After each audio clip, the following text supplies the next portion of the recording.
Well, hello friends, and welcome to Take Two for this Tuesday, the 21st of April, 2020. I'm Jeannie.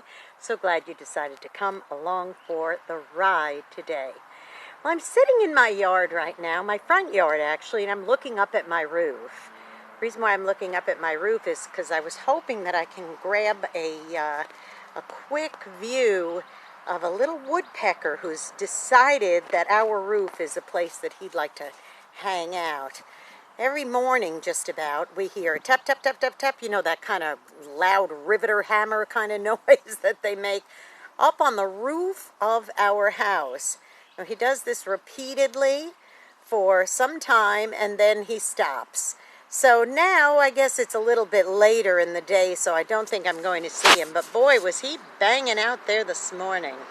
I talked to my sister about it, who's a avid bird watcher, and she and her husband Scott, Fran and Scott, and I told them all about this, and they said, oh yes, can you describe him? So I did, big red head and black, you know, kind of body and white, and they said, oh, that's a pileated woodpecker, the type of woodpecker that the character Woody Woodpecker was based on. I said, oh, okay. I said, do you have any idea why this silly bird is tapping on a metal beam on our roof? I said, honestly, I mean, he's not going to find very many grubs or bugs or worms or anything in a steel beam in my roof. And they said, well, there's a couple of reasons why. First of all, he might be trying to mark his territory and say, ha, this is my place. I'm the alpha male, and that's why I'm here. Or he might also be trying to attract the females. Or he might just be stupid and think that he's getting some bugs out of the roof. I remember years ago when my husband Michael used to go play tennis early in the morning when we lived in a different place, on a rental house that we lived in on the south side of town. And it was very close to some public tennis courts. He and his buddy would meet at 6 o'clock on a Sunday morning, just when the sun was coming up, and they would play some tennis before church on a Sunday morning. And I remember that they told us that in the springtime that there was a woodpecker who decided to start pecking the big flagpole, the metal flagpole at the tennis courts.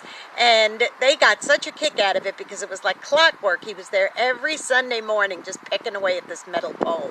And they got such a kick out of it. So, you know, I just thought about, you know, that pecking and that pecking, it serves no purpose. It really doesn't, as far as I can see, especially if he really is looking for bugs to eat. But he still does it. He persists. How many of us are like that, boys and girls?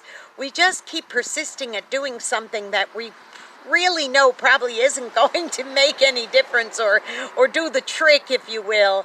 Someone said one time the definition of insanity is doing the same thing over and over again, expecting different results. Well, I don't think he's going to have any results if his purpose in doing that is to, you know, try to find some bugs or worms. It's not going to happen on a steel beam on my roof. But I'll tell you what, if it is that he's trying to attract the females, he just might be able to do that. But if it was the whole idea that he was trying to do something and expect a different result when it's not bringing the results that desired results of trying to find bugs, that's a lot like us. We'll repeatedly do the same stupid, dumb things over and over and over again and expect a different result. Well, you can't do that. If you want the right results of something, change your strategy, change your plans, change your methods, and then look for a positive way to get your to achieve your desired results, okay? Unlike silly Woody up there, always doing that drum solo every morning. I understand it's just in the spring that they do that, so maybe he won't do it anymore after a little while. But in the meanwhile, it's sure been fun to watch him. Silly thing. Go out and be a blessing today to somebody, boys and girls. I know you may end up being the only one who is. And don't forget, please subscribe to my YouTube channel, Jeanne Sigler, JeanneSigler. Hit the subscribe button, hit that notification bell. I'll let you know when I post another Take Two. Okay, I gotta go. It's getting a little windy out here. Have a terrific Tuesday, y'all. And I will see you tomorrow for a hump day. I love you. Bye-bye.